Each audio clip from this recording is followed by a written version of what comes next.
Til máls tekur háttvirtur fjórði þingmaður Reykjavíkurkjördæmis norður, Össur Skarphéðinsson.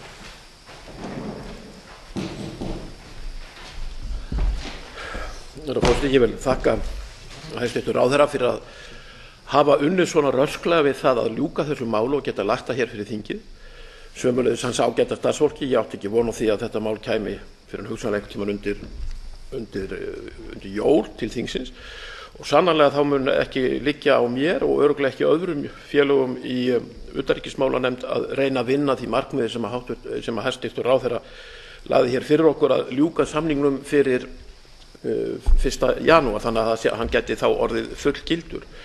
Ég er sjálfur þeirra skoðunar að þetta kunni að vera mikilvægasti samningur sem við höfum gert við önnur ríki síðustu 20 árin.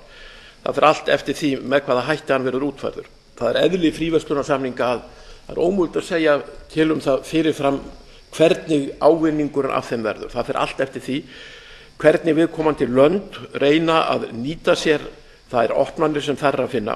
Ég er sjálfur þeirra skoðunar að í þessum tiltekna samningi þá liggi margir duldir möguleikar sem atvinnulífið hér á Íslandi hefur ekki algjörlega gert sér grein fyrir.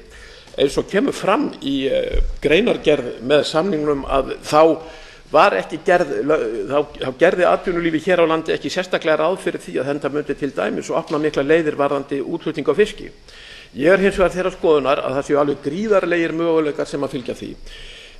Við getum bent á lítil dæmi sem að þegar hafa gerst sem að mætti kalla undur, eins og það með hvaða hætti að Íslendingum hefur í samvinnu við Kínverja áður heldur en þessi samningur tók gildi tekist að selja héðan fisk sem áður var hent, það er að segja hveljunni af grásleppunni sem áður var einskis virði. Fyrir 3 árum þá fór fyrsti gámurinn í tilraunaskyni framsýnir kapitalistar á Íslandi sem að reyndu að notfæra sér ákveðna glufu. Í dag er það þannig að allt er selt. Það sem áður var hent, ætli það sé ekki svona fasta 2 milljarða króna virði, allt saman selt til Kína.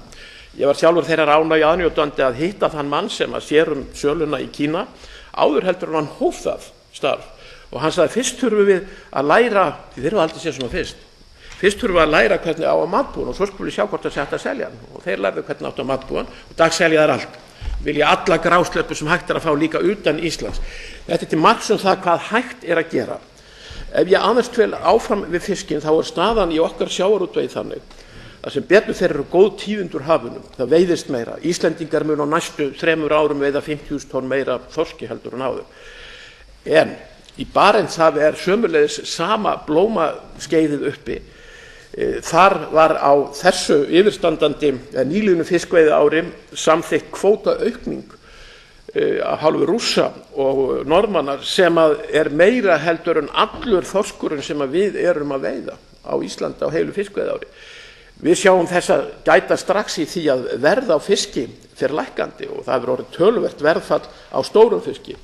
Ég er þeirra skoðunar með því að opna þennan markað til Kína að þá sé hægt að stemma stigu við þessu. Þar hafi Íslendingar möguleika í þessu gríðarlega stóra ríki að opna nýja markaði. Og þá má til dæmis ekki gleyma því að örlítill hluti af Kína sem er samt nokkrar tugir milljóna býða til dæmis að saltfiskhefð.